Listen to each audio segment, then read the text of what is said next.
First you tell us that it is manly to keep your word. Alright, if you are a man, you keep your word.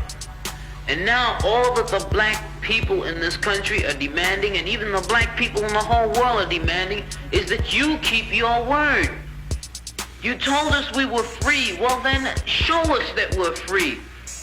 You told us that there is justice, equality for all in this country. Well then, stick to your word and let us see the justice and equality for all. Or else admit to us that you're not a man, you're a worm, you're afraid of us, you're afraid to give us equal stand. You're afraid that if you give us equal ground, that we will match you and we will override you. And if that's what you're afraid of us, then tell us that just what you're afraid of. But don't keep hiding it from us and holding this up to us, and every time we ask you for something, you give us a little bit of something, and it's all tokenism. We don't want tokenism. And there are most black men in this world that don't want charity. And yet still every time we ask you for something, you give us a little piece, a little piece. You're playing games with us. We're not children.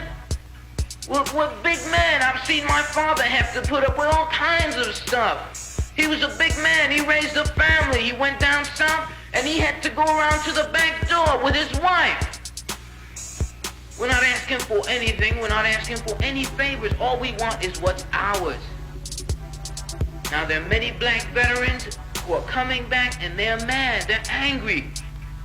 Do you think that they're going to sit down through this? Our fathers didn't have the knowledge that we have. They sat through it. But there are other black youth that are not going to sit through it. We know about Che. We know about Fanon. We've read the books of our revolution. We've listened to Mao and his quotations. We know where we stand. We're not going to sit for it. We're asking, and if we ask and we don't get, we're prepared to stand up and take it. If I ask a man, I tell a man I am hungry. I tell him I am cold. And I ask him to do something about my condition.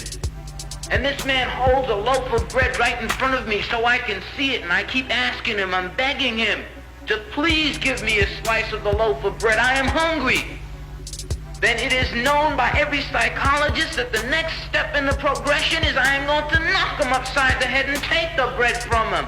I'm not going to starve to death.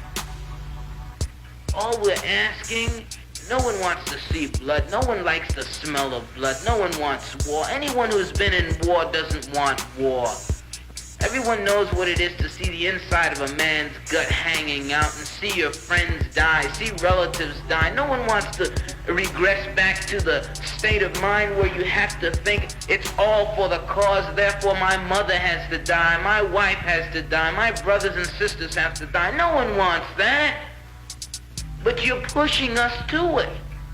You're leaving us no choice. We're asking, we're begging. The students up at Columbia, they ask. The brothers down south ask. The brothers in Latin America, the brothers in Africa, they're all asking.